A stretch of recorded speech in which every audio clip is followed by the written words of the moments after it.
Welcome back. So the first day of school is just around the corner, and now is a great time to help kids get back into healthy routines. Joining us now is pediatric nurse practitioner Cherie Sexton to share some simple tips for getting children physically and mentally ready for the new school year. Thanks for being here today. Thank you for having me. Absolutely. So you work with a lot of kids in Oregon schools, right? Yes. So you know what their needs are and what sets them up for a good school year. So is now right about the time where families, if they haven't done it yet, just make sure you've seen the doctor and you've done the physicals and all that good stuff? Yeah, now is a great time to start doing that. Practices are getting busy. So first check with your child's school, see what their requirements are. It's always a good thing. Some schools have their own forms, some use generic ones. It's always good to have those on hand. And then if your child hasn't had a well visit within the last year, make sure that you get one scheduled. And then make sure that if they have any medications they're going to be taking at school, that they have those available to them.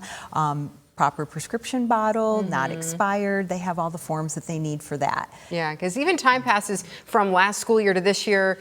You may have thought, oh, I just threw it in the cabinet. We have our own system at home, and you forget about those routines. Yes. But it's important that the school has the right stuff, and then also an action plan too. If their child has a chronic illness, that if something happens, the school knows how to handle it. Yes, and usually their primary care or their specialist provider are the ones that can do the action plans. We have lots of kids that have asthma, diabetes, drug allergies and stuff. So if those kind of things happen at school, the school nurses and the administration like to have a plan in place so that they can follow it and then take appropriate measures to keep the kids safe and healthy. Yeah, and speaking of safe and healthy, we want to make sure they're getting the right amount of sleep, because we know the kids need that.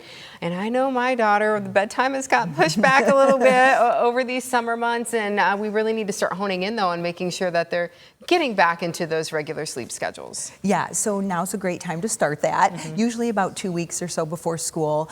Children need about 10 to 12 hours sleep, and teens and adults about 7 to 8 hours. I would say that we get that during the summer. It's just on an altered schedule. Yes. So it's a little later bedtime and a little later wake up. So we can start tailoring those things back to school hours. That's a great thing to do. And screen time is another big issue. So during the summer, when they're not in school, they do have a lot of fun activities outside, but a lot of us, and the kids included, get in on those screens a little more.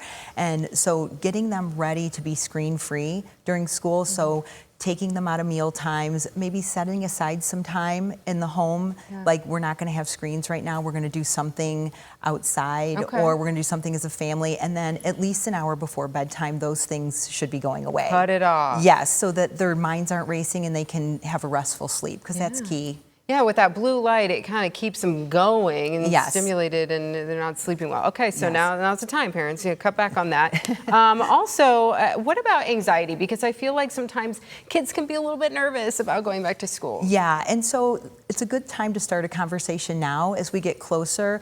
Ask open-ended questions of your child. Say to them, what are you excited about for school? Maybe what has you a little nervous about it? And then just let them know, too, that it's okay to be nervous. A lot of us are in new situations, myself here today on camera. You're nervous, and having strategies to deal with that and to get through it. And so also ask them what is it that's concerning. Remind them they've done this before, that there's a lot of exciting things going on at school, such as learning, seeing their friends again. One thing I will mention, though, is that some children, it's a little more than just new school year jitters. So if your child is experiencing anxiety that seems intense, it's gone on for a couple weeks past school, it's starting to affect them physically, where they have stomach aches and other things, headaches, and they're not wanting to go to school, you should probably reach out to the school counselor, your healthcare provider, so that we can make sure that might need just a little extra support. Yes, absolutely. In those situations. Anything else that families maybe need to know? So consistency is key. So having a routine that we start to get back into. Meal times and sleep are key for school success. So kids need a good breakfast.